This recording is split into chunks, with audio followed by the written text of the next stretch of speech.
오늘 말씀은 고린도후서 7장 9절에서 12절에 있는 말씀을 가지고 하나님의 뜻대로 하는 근심이라는 제목으로 여러분과 말씀을 나누기 원합니다. 말씀 먼저 봉독해 올리겠습니다. 내가 지금 기뻐함은 너희로 근심하게 한 까닭이 아니요 도리어 너희가 근심함으로 회개함에 이른 까닭이라. 너희가 하나님의 뜻대로 근심하게 된 것은 우리에게서 아무 해도 받지 않게 하려 함이라. 하나님의 뜻대로 하는 근심은 후회할 것이 없는 구원에 이르게 하는 회개를 이루는 것이요 세상 근심은 사망을 이루는 것이니라. 보라, 하나님의 뜻대로 하게 된 이 근심이 너희로 얼마나 간절하게 하며 얼마나 변증하게 하며 얼마나 분하게 하며 얼마나 두렵게 하며 얼마나 사모하게 하며 얼마나 열심히 있게 하며 얼마나 벌하였는가. 너희가 그 일에 대하여 일체 너희 자신의 깨끗함을 나타내느니라. 그런즉 내가 너에게 쓴 것은 그 불의를 행한 자를 위한 것이 아니요 그 불의를 당한 자를 위한 것도 아니요 오직 우리를 위한 너희의 간절함이 하나님 앞에서 너희에게 나타나게 하려 함이로다. 아멘. 기도합니다. 하나님, 오늘 시간 말씀을 가지고 지금 시대에 우리가 많은 근심과 불안을 갖고 있습니다. 우리가 하고 있는 근심이 무엇을 위한 근심인지 돌아보게 하시고 하나님을 위한 근심으로 우리의 방향을 돌려서 하나님께 좀 더 가까이 갈 수 있는 시간을 낼 수 있도록 붙잡아 주시옵소서. 모든 것 감사드리며 예수님의 이름으로 간절히 기도하옵나이다. 아멘. 우리가 잘 아는 바와 같이 고린도전서와 고린도후서는 바울이 고린도 교회를 향해서 쓴 편지입니다. 사실 고린도 교회는 큰 도시에 있는 교회로서 막중한 책임과 사명을 감당해야 하는 교회였습니다. 그러나 도시가 큰 만큼 다양한 세상적인 문화와 우상 숭배가 지배하는 도시였습니다. 그래서 더욱더 고린도 교회가 겪는 진통과 아픔은 이루 말할 수 없었습니다. 고린도라는 도시 자체가 워낙 세속적인 도시이기도 했지만 그보다 더 심각한 문제는 잘못된 복음, 잘못된 말씀의 영향 때문이었습니다.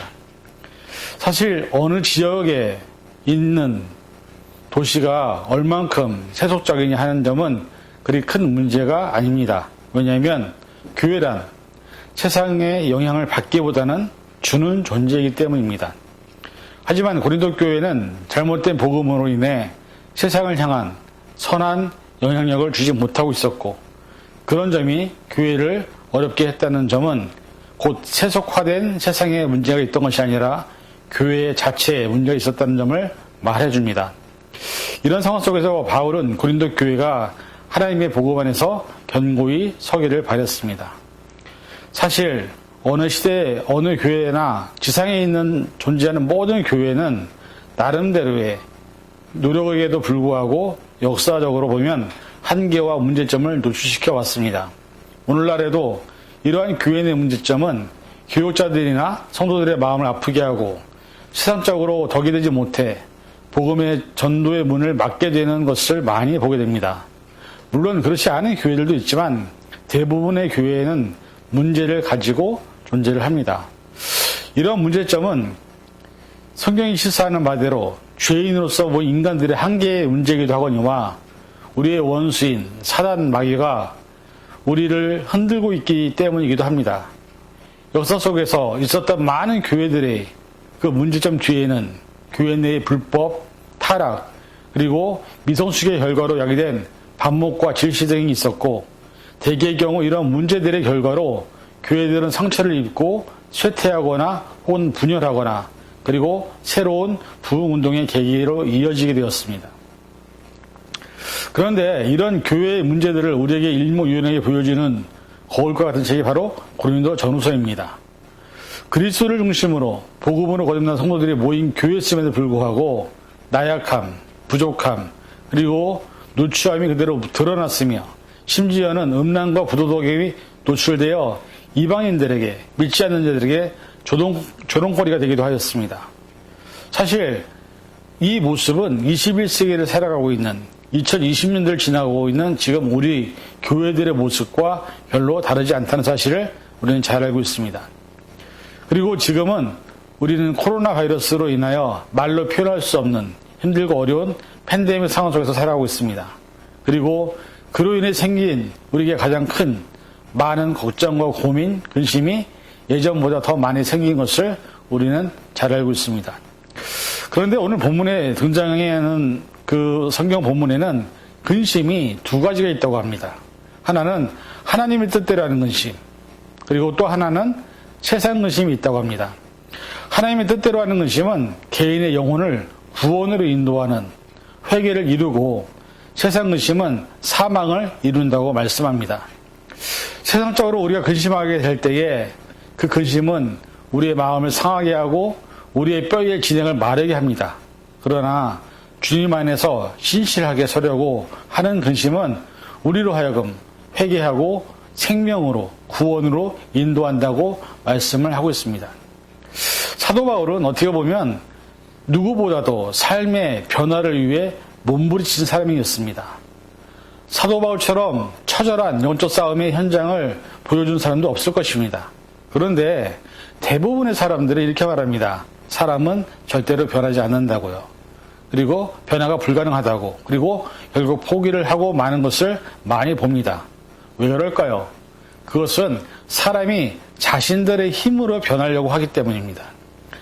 사실 사람이 변하는 것이 불가능하다고 하는 그 말에 대해서 우리는 옛날부터 많은 말들을 들어왔습니다.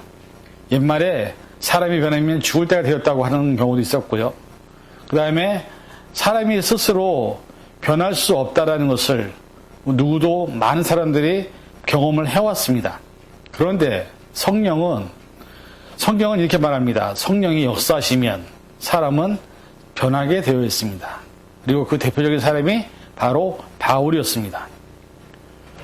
토저라는 사람이 이런 얘기를 했습니다. 신실한 복음주의 교회들 가운데 이단들이 많이 생겨나고 있습니다. 그들은 보통 이렇게 생각하고 믿습니다. 우리 인간들은 구세주 예수 그리스도가 필요해서 그리스도를 자진하여 영접할 수는 있으나 그분을 자신의 주님으로 삼아 순종하는 일은 우리가 원할 때까지 미룰 권리가 있다고 생각합니다. 이렇게 얘기했습니다. 어떻게 보면 이 말이 맞을지도 모릅니다.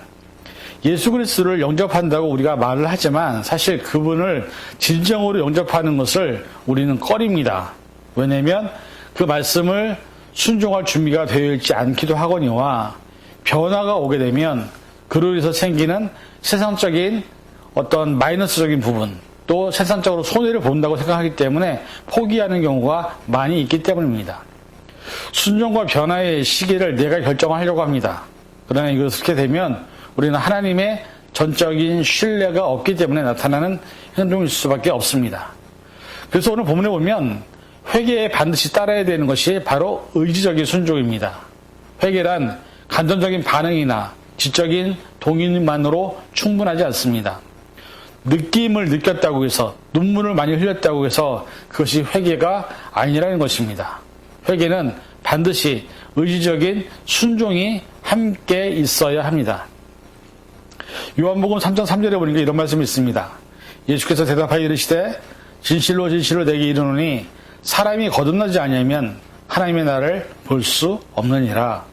여기서 예수님은 사람이 거듭남에 대한 강조를 하셨습니다. 그리고 3장 5절에 예수께서 대답하시되 진실로 진실로 내게 이르노니 사람이 물과 성령으로 거듭나지 아니하면 하나님 나라에 들어갈 수 없느니라. 이 두 말씀을 보면 거듭나지 아니하면, 물과 성령으로 거듭나지 아니하면, 즉 진정한 회개가 없다면 우리는 하나님 나라를 볼 수도 없고 하나님 나라에 들어갈 수도 없다는 것을 성경은 명확하게 말씀하고 있습니다.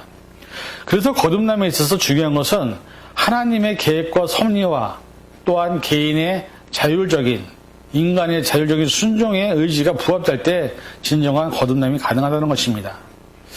한국에서 한때 간증의 열풍이 있었던 적이 있었습니다. 그때 많은 사람들이 자신의 살아온 삶을 고백하고 어떻게 하나님을 만났는지, 하나님 안에서 어떻게 변화가 됐는지를 고백했습니다. 근데 그 간증의 시작과 끝을 우리가 딱 보면 대부분 똑같은 패턴입니다. 변화된 삶이었습니다.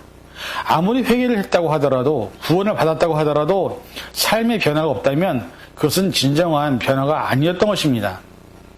한국에서 영성훈련, 그리고 미국에서는 테레스 디아스라는 영성훈련이 유행했던 적이 있었습니다. 대형 교회를 중심으로 많은 사람들이 휴가를 내고 3박 4일이나 4박 5일 동안 지정된 장소에 올라가서 핸드폰이나 모든 걸 다 반납하고 예배와 경건 훈련 그리고 가족과 삶을 돌아보며 내가 얼마나 잘못 살아왔는지를 경험하는, 그리고 마지막에 사람들이 회개하면서 눈물을 흘리며 새로운 사람으로 거듭났다고 하는 간증들을 많이 들었습니다. 그런데 그 변화의 모습들이 계속 지속된 것이 아니라 길어야 한 달 넘기지 못하고 다시 예전의 모습으로 돌아가는 모습을 많이 경험하고 보아왔습니다. 결국 아무리 눈물을 흘려도 회개를 했다 하더라도 삶이 변화되지 않는다면 성령의 역사는 절대로 나타나지 않는다는 것을 경험하게 됩니다. 진정한 회개는 생각과 행동, 삶의 방향과 또한 목표를 변화하게 만듭니다. 그리고 그 결과가 삶의 열매로 맺혀질 때 분명한 회개를 통한 구원에 이르는 것이라고 증명되는 것입니다. 그래서 마태복음 3장 8절에 보면 세례 요한은 회개에 합당한 열매를 맺으라고 명령합니다. 또 마태복음 7장 20절에 이러므로 그의 열매로 그들을 알리라고 말씀하셨습니다. 열매가 없는 회개는 온전한 회개가 아닙니다. 삶의 변화가 없는 회개는 온전한 회개가 아닙니다. 예수님을 구주로 영접하고 구원을 받았다고 해서 우리의 삶에 대한 근심을 하지 않는 사람은 아무도 없습니다. 왜냐하면 사람이라면 삶에 주어져 있는 문제들 앞에서 많은 근심과 걱정을 하게 되어 있습니다. 근데 중요한 것은 구원받은 사람들은, 하나님을 경험한 사람들은 그 문제를 어떻게 받아들이냐가 전혀 다르게 받아들인다는 사실입니다. 진정으로 구원의 감격을 경험하신 분들은, 또 은혜 안에 있는 분들은 똑같은 삶의 문제를 만나도 이 문제 안에서 하나님의 계획과 섭리를 발견하고 또한 그것을 통해서 하나님이 우리에게 원하시는 것이 무엇인지를 찾기 위해 근심한다는 것입니다. 그리고 그런 근심은 우리의 믿음을 성숙시키고 우리가 하나님께 좀 더 가까이 갈 수 있는 방향을 찾게 되고 하나님의 뜻대로 살아가는 삶을 선택하고 결정할 수 있게 만드는 것입니다. 오늘날 이 시대를 살아가는 많은 사람들에게 아마도 많은 걱정과 근심을 우리는 가지고 있을 것입니다. 렌트비를 못 내시는 분들, 비즈니스를 문 닫아야 되는 분들, 또한 코로나 바이러스 전염으로 인해서 두려움에 떠는 분들. 그러나 과연 그 근심과 걱정이 무엇을 위한 근심과 걱정입니까? 우리는 말씀을 통해서 정말 그것이 하나님을 위한 근심인지 아니면 세상적인 근심인지를 우리 스스로 돌아보아야 합니다. 그리고 가장 중요한 것은 우리에게 주어지는 삶의 문제와 근심과 걱정을 하나님이 주신 말씀으로 풀어갈 때에 우리의 삶에 하나님의 놀라운 축복과 은혜가 임하게 되는 것을 우리는 믿어야 할 것입니다. 오스왈드 챔버스라는 사람이 이런 얘기를 했습니다. 우리 모든 염려와 초조는 하나님을 빼고 계산하기 때문이다. 하나님이 없는 근심과 걱정은 정말로 두렵고 염려되고 걱정됩니다. 그러나 하나님이 함께하는 근심과 걱정은 하나님이 우리에게 말씀합니다. 아무것도 두려워하지 말라, 놀라지 말라, 내가 너를 도우리라. 5만 번 이상 기도 응답을 받았던 조지 밀러 목사님은 이런 얘기를 했습니다. 염려의 시작은 믿음의 끝이고 믿음의 시작은 염려의 끝이다. 정말로 공감이 되는 말씀입니다. 우리가 하나님을 두고서도 염려한다면 우리는 믿음이 없는 것입니다. 그러나 아무리 많은 문제가 있어도 하나님이 나와 함께 계심을, 임마누엘의 하나님을 믿는다면 그것은 바로 우리 염려가 끝난다는 얘기입니다. 요한복음 14장 27절에 보니까 평안을 너에게 끼치더니 곧 나의 평안을 너에게 주노라.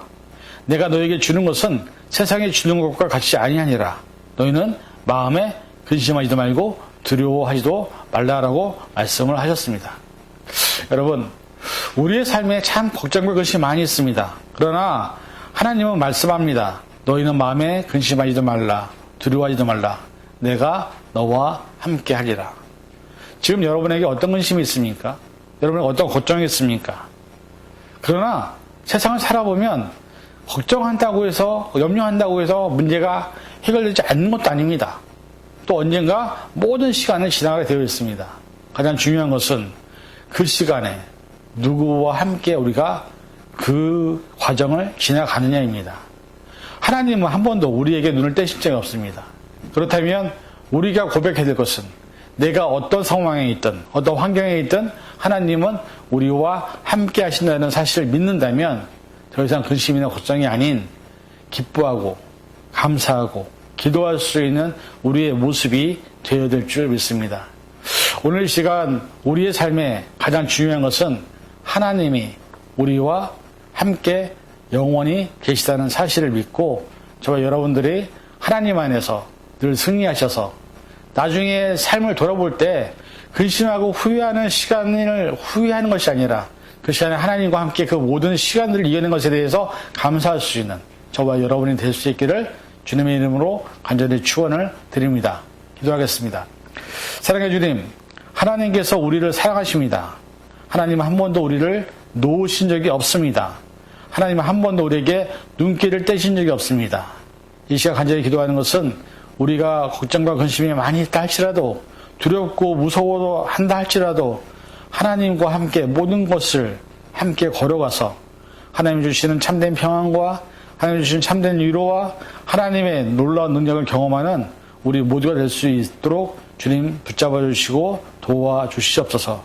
우리의 모든 삶을 주님 앞에 맡겨오며 예수님의 이름으로 간절히 기도하옵나이다. 아멘.